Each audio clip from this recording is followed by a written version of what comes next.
Israel దగ్గర iron dome ఉంటుంది. America వాళ్ళ దగ్గర వచ్చేటప్పటికి ఈ పేట్రియాట్ మిస్సైల్స్ ఉంటాయి. రష్యా వాడి దగ్గర S-400 ఉంటాయి. అయితే ఈ పేట్రియాట్ మిస్సైల్స్ అనేది ఎయిర్ డిఫెన్స్ సిస్టమ్స్ అన్నమాట. దూరం నుంచి ఉండగానే విమానాన్ని గానీ, అలాగే ఈ మిస్సైల్‌ని గానీ గుర్తించి వీటిటి నుంచి రిలీజ్ అయ్యేటటువంటి రాడార్లు గుర్తిస్తాయి. దీనికుండే స్పెషల్ రాడార్.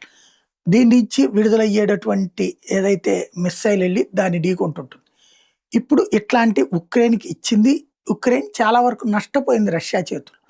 అయితే ఇప్పుడు ఉక్రెయిన్ చేస్తున్న తెలివైన ఎత్తుగడేంటంటే, ఆ ఫార్ములాని డీకోడ్ చేసింది. అక్కడే తయారు చేస్తుంది. ఉక్రెయిన్‌లోను కొన్ని ఇండస్ట్రీస్‌ని పెట్టి పేట్రియాట్స్‌ని తయారు చేస్తుంది. ఎందుకంటే రష్యా నుంచి తట్టుకోవాలంటే ఎయిర్ డిఫెన్స్ సిస్టమ్ స్ట్రాంగ్‌గా ఉండాల్సిందే. లేకపోతే ఉక్రెయిన్‌కి రాబోయే రోజుల్లో మరిన్ని కష్టాలు, నష్టాలు తప్పవు. ఇప్పటిదాకా ఈ పేట్రియాట్ మిస్సైల్స్ వల్ల ప్రమాద తీవ్రతని తగ్గించుకోగలిగారు.